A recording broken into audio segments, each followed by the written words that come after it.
Thomas the Tank Engine was feeling bright and cheerful. It was a splendid day. "Good morning," he whistled to some cows, but the cows didn't reply. "Never mind," said Thomas. "They're busy with their breakfast." Next, he saw Bertie. "Hello, Bertie. Care for a race today?" But all Bertie could say was, "Ouch! That's another hole in the road." "I'm sorry, Bertie," smiled Thomas. Thomas was still in good spirits when Bertie arrived at the next station. "Bad luck, Bertie. Now, if you were a steam engine, you would run on a pair of reliable rails." "Huh," replied Bertie. "The railway was supposed to deliver tar to mend the road 2 weeks ago. You can't trust a thing that runs on rails." "I run on rails. You can trust me, Bertie.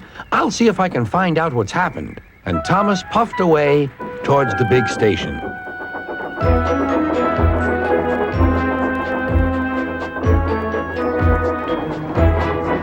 James was snorting about in the yard.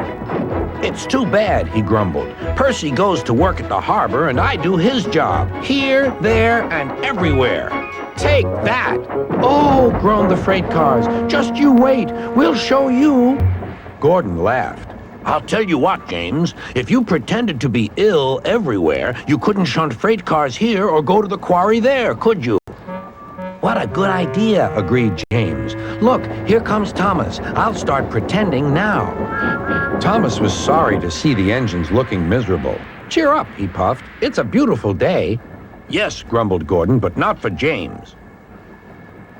"What's the matter?" asked Thomas. "He's sick," replied Gordon. "Yes, he is. I am," stuttered James. "I don't feel well at all." "Don't worry," said Thomas kindly. "I'll help out if you're ill." Gordon and James snickered quietly to each other. Some of James's cars were coupled behind Thomas and he steamed away to the quarry. The cars were still cross.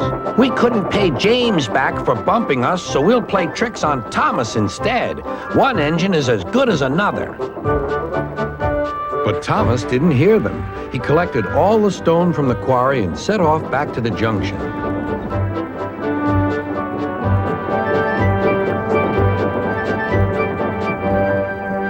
Danger lay ahead. "Now for our plan," giggled the cars. "Go faster, go faster." They pushed Thomas over the switches. "Slow down," called Thomas's driver and applied the brakes.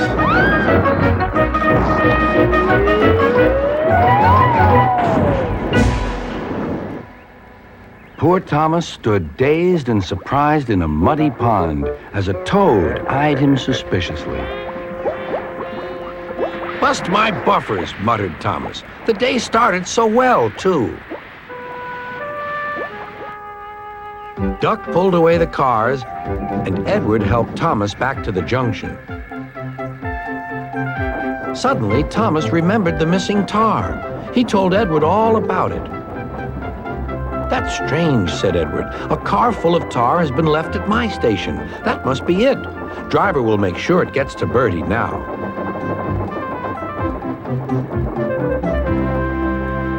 Later, James spoke to Thomas. "I'm sorry about your accident," he muttered, "and so is Gordon. We didn't mean to get you into trouble."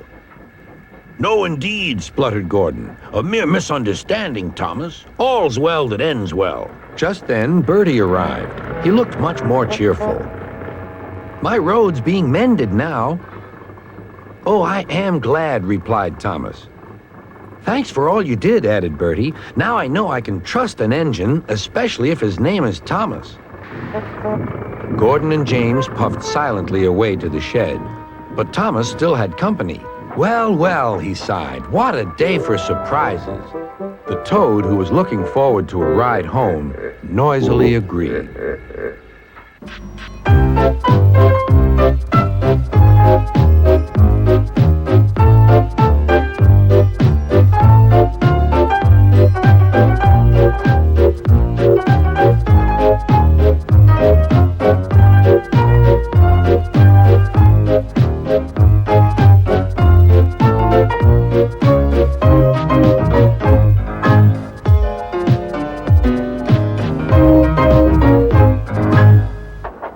One day, Percy arrived at the quarry to collect some stone for his freight cars. Snow and frost lay everywhere. There was not a sound to be heard.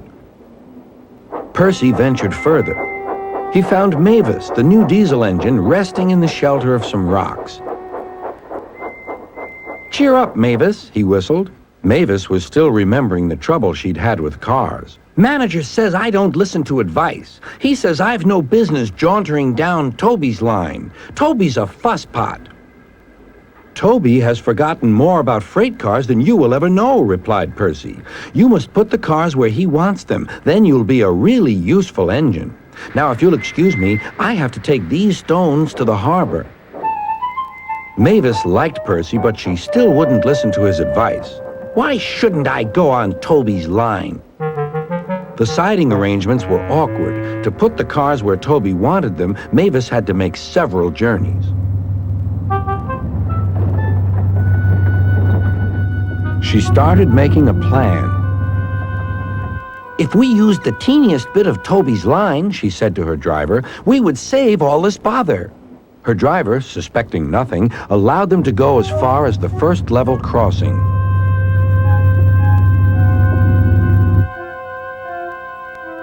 A few days later, the weather changed. As the snow melted, the quarry grew busy again. Some trains were so long that before leaving the cars for Toby, Mavis had to go beyond the level crossing with them.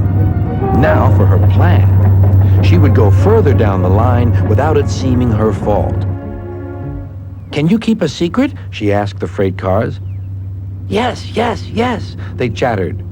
"Will you bump me at the level crossing and tell no one I asked you?" The cars promised. But while Mavis was away, Toby arrived. He decided to shunt the cars himself. The cars decided to bump him anyway. They reached the level crossing and Toby's brakes came on. This was the signal for the freight cars. On, they yelled.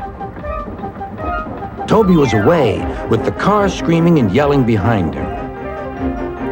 No one realized that melted snow had turned a stream ahead into a torrent, and the bridge above it was about to collapse.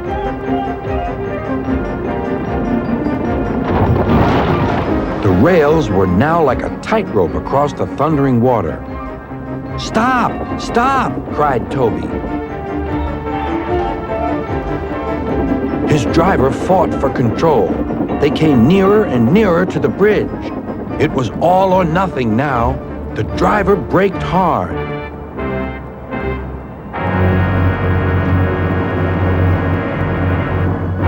Toby stopped, still on the rails, but with his wheels treading the tightrope over the abyss.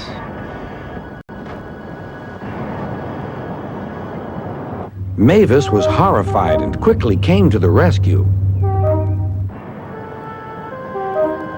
Workmen anchored Toby with ropes while she pulled the freight cars away. Then she helped Toby to safety.